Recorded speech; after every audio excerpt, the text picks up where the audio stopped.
สวัสดีท่านผู้ชมที่เคารพต่อไปเชิญท่านที่ตามรับชมข่าวจากสถานีโทรภาพแขวงเซกองหารือส่งเสริมและแก้ไขปัญหาการขาดแคลนแรงงาน 6 เดือนต้นปี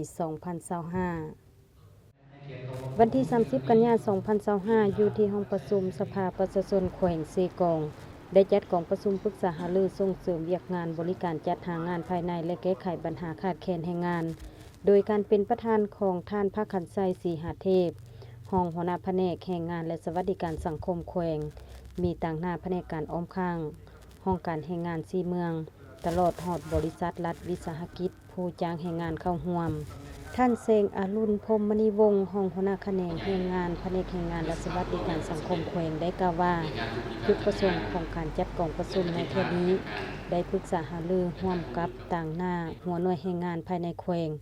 และบรรดาแขนงการเกี่ยวข้องเพื่อส่งเสริมเวียกงานบริการจัดหางานภายในและสร้างกลไกการร่วมมือระหว่างภาครัฐและเอกชนในการแก้ไขปัญหาการขาดแคลนแรงงานอยู่แขวงเซกองในสาเหตุให้การจัดตั้งปฏิบัติเกี่ยวกับการส่งเสริมแรงงานให้หันเข้าสู่ระบบและได้รับผลดีขึ้นเพื่อเฮ็ดให้เป้าหมายการปฏิบัติแผนพัฒนาเศรษฐกิจสังคมของแขวงบรรลุตามระดับคาดหมายและรับประกันในการแก้ไขการขาดแคลนแรงงานให้ถึกจุดดีขึ้นกว่าเก่าอิงตามข้อมูลของแผนกแรงงานและสวัสดิการสังคมแขวงเซกองทั่วแขวงมีพลเมืองทั้งหมด 137,595 คนหญิง 68,441 คนเกณฑ์อายุออกแรงงาน15ปีขึ้นไป 89,243 คนเท่ากับ64กว่าส่วนร้อยของพลเมืองผู้อยู่ในกำลังแรง 16,545 คนนอกกำลังแรงงาน 72,697 คนผู้มีเวียกเฮ็ดงานทำ 15,531 คนในนั้นคงเขตกสิกรรม 7,293 คนกวม44กว่าส่วนร้อยคงเขตอุตสาหกรรม578คนกวม3กว่าส่วนร้อยและคงเขตบริการ 8,659 คนกวม52กว่าส่วนร้อยและอัตราว่างงานของแรงงาน5ส่วนร้อย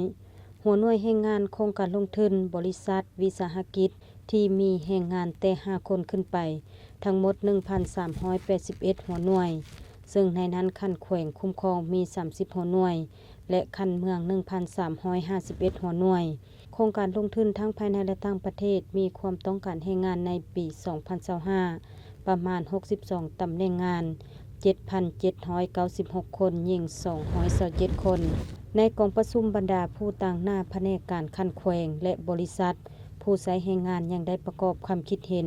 เพื่อเป็นการพันขยายเวียกงานบริการจัดหางานให้รับประกันเข้าถึงการบริการของชาวนุ่มวัยนุ่มที่มีวิชาชีพได้ซอกเวียกเฮ็ดงานทำโดยเฉพาะการบริการขึ้นทะเบียนผู้ว่างงานทั่วไปและผู้ว่างงานที่เป็นสมาชิกประกันสังคมการให้คำปรึกษาแนะนำอาชีพการพัวพันกับผู้ใช้แรงงานและขึ้นทะเบียนความต้องการแรงงานอื่นๆ